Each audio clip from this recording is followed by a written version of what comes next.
welcome to Siebenlinden Eco Village. We are going into the village right now. So you can see this is kind of our common area. This is the house where the community has its kitchen and dining room. And also we have the guests running around here. We have a seminar venue, so a lot of people come here to make seminars and to get information about Siebenlinden or about alternative life, straw bale building, you know, meditation, yoga, stuff like that. Siebenlinden is about ecological living. The idea when they founded the Eco Village was to have a village where like everything is as ecologic as possible, as sustainable as possible.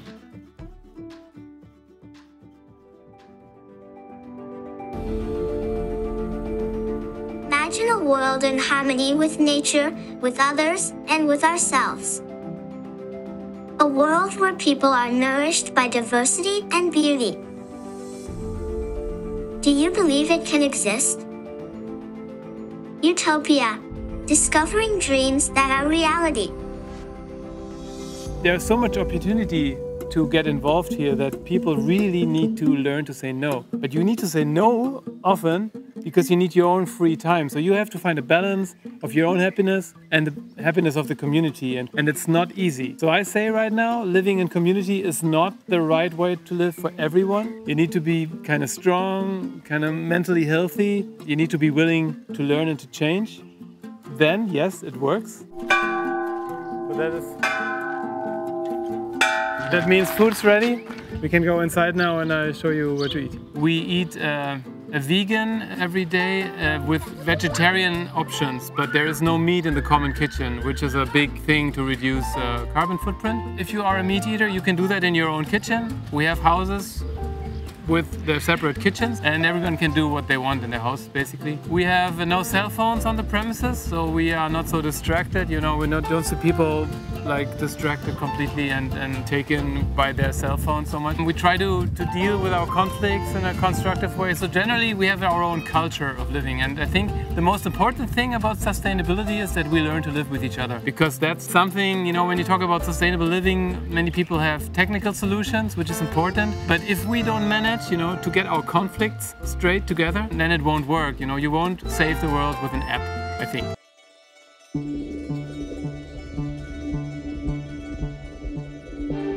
Siebenlinden has been founded at this place in 1997. The project is older. There was people before that met, you know, and made the concept and tried to figure out how to do the Eco Village.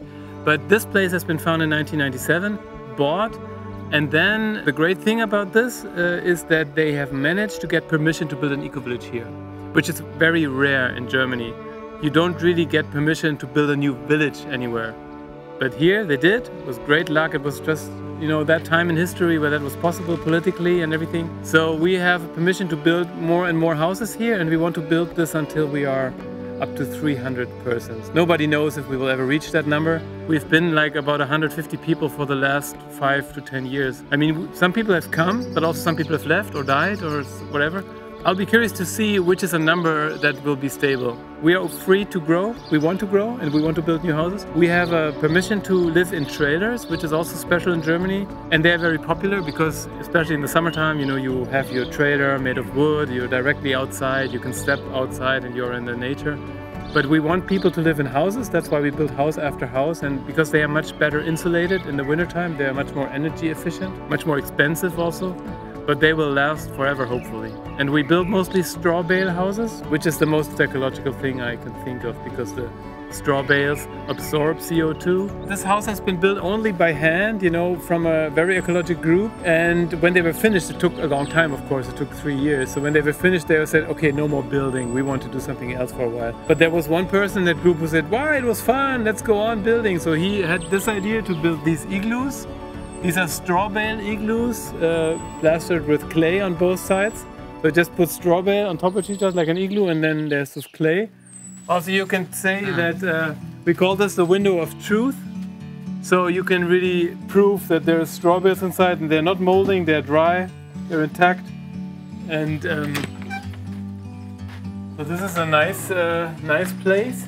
Well, it used to be that there's one bathtub here and one bathtub here, so you can have a bathtub party. We don't have this bathtub here right now, but I already have one that I want to put in here. I have it for 5 years, I think, that I want to put in here, and it didn't manage yet.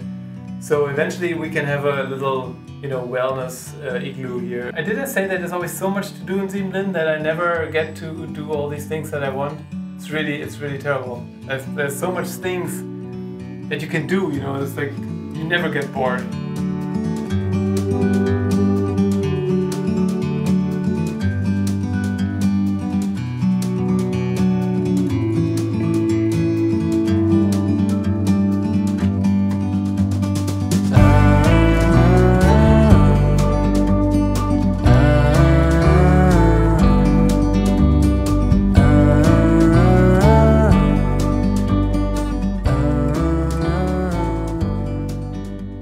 We call it an individual financing scheme, what we have. It means everybody, kind of has to earn their money to live here. You have some fixed costs, like you have administration and firewood, water, electricity, about 160 euro. You have to pay rent somehow, you have to pay your food somehow. And how you get this money is your own responsibility, but we also have a lot of jobs in the community, like in the administration or getting the firewood or in the garden. And we often have openings, so it's not like everybody wants to do these jobs. Sometimes really we cannot even find personnel for that job.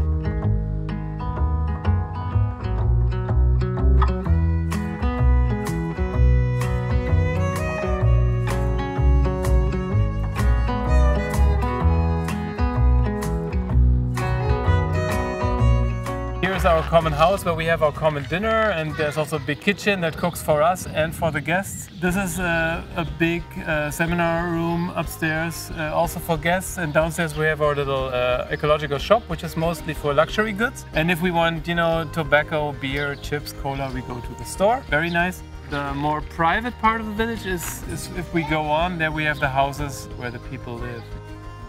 Because we are building a new village, space is very valuable here. We don't have any leftover space. We have no old barn, where you can just put stuff. So everything we have, we build new.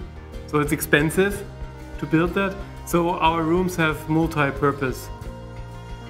This is one of the first rooms they have renovated when they bought the house. It was 1999. They have made this with a lot of craftsmen.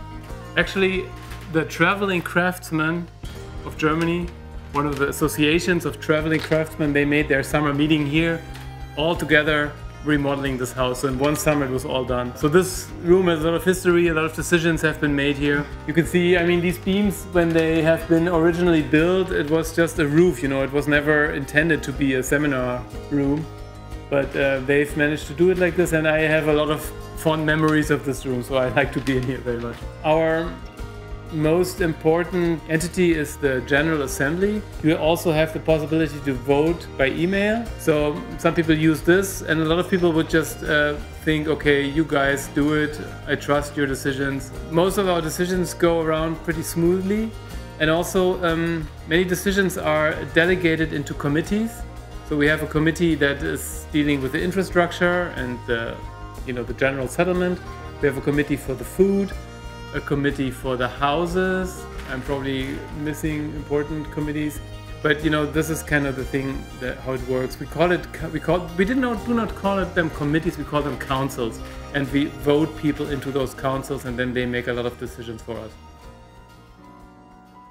So if you want to live in Siebenlinden, you go through a process of getting to know the community, and the community wants to get to know you. So usually you come for some course or seminar, and then you come again, and you come again, and there are some seminars especially for people who want to live here. The way they select if they want to live here, also the community selects if they want to have them here, more or less. So it's a slow process. We have a constant flow of people who come to live here, and they make like a probation time for a while, and then they decide, yes, I really want to be a member of the community. So it goes both ways. They check us and we check them, and eventually they become a member, and then they have the full voting rights. You have to pay some money because you will be a co-owner of the land, so everything will belong to you as well. And also you have to, contribute to the food, to the rent, to the cost of administration, power, electricity and everything. It is not a good place to just be, and wait that people serve you. I don't think that works. We need people with a lot of motivation. We like to have people with skills. It's not a hippie place, I'm afraid. So the people come here with strong motivation, and if you think you can, have a very, very simple, easy, lazy life here, I think that won't work.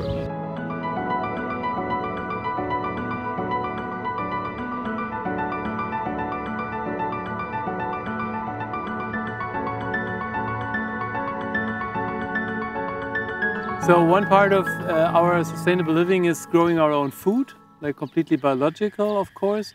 And we managed to have about 70% of the food that we eat made by ourselves. So we get our fruits and vegetables 70% over the course of the year, which is interesting because in the winter we try to not buy much. We try not to buy broccoli from Italy or tomatoes from wherever, but to eat the food that we have stored, for the winter time, or that we have prepared for the winter time, like sauerkraut maybe, or pumpkins, beets, potatoes, onions, of course, carrots. We have very good cooks that make a delicious food for us every lunch. You can just go there and get your warm food, or you can also just take the food and prepare it in your own kitchen. And what might be interesting is that making the food ourselves costs us more money than if we would buy that food from a big shop.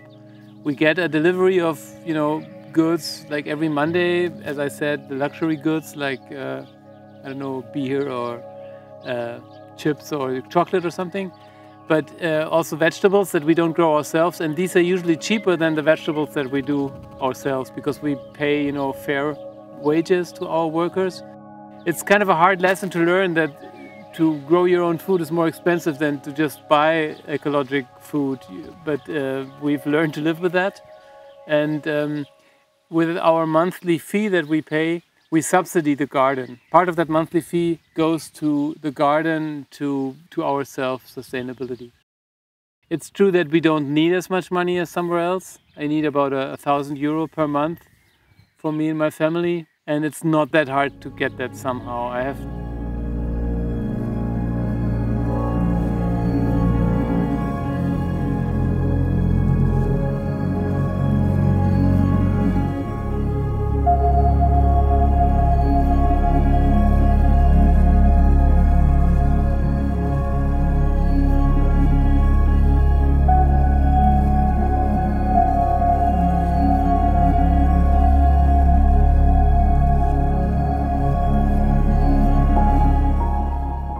Well, I wake up in this place every morning and I think it is not so different than if I would wake up somewhere else. I have my project, I have my busy day, I have my family, my children.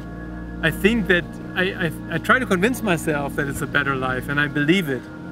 But I would also probably find a good life somewhere else. I would not say that living in an eco-village is a must for everyone who wants to live sustainably. But for me, it's also a political thing. This is my way of being politically active, to try to make this work, to try to show that it works. And if I would live, in my own little house somewhere, I think I would miss that chance to be part of a change. I know if I am a change here, but at least I am so busy, full of projects, full of positive projects, that I'm not afraid of changes in the world anymore, because I think the change that we have ahead of us is challenging enough and exciting enough for me to find sense in it, Well, it's easy. You take a shower and then you can go to the water. You don't have to wear any swimsuit.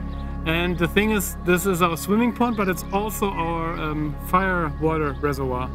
So we have like permaculture, two function in one. So this is also always our greatest permaculture example, because we needed to have a fire pond, so we designed it in a way that we can also use it for swimming. And there's a biotope in the other side that has a lot of frogs and ducks and stuff, and we leave that alone so the animals can rest there.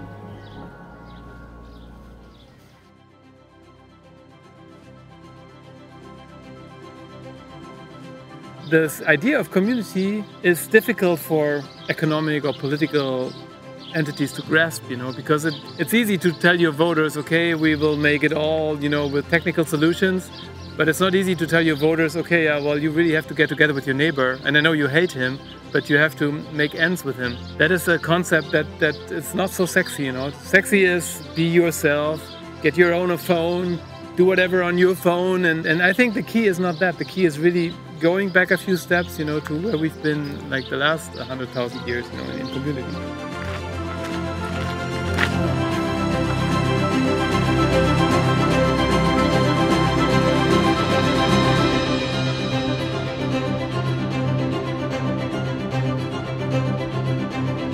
Viva!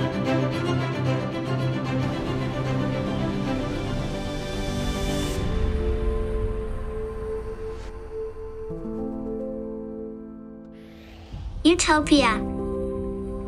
Discovering dreams that are reality.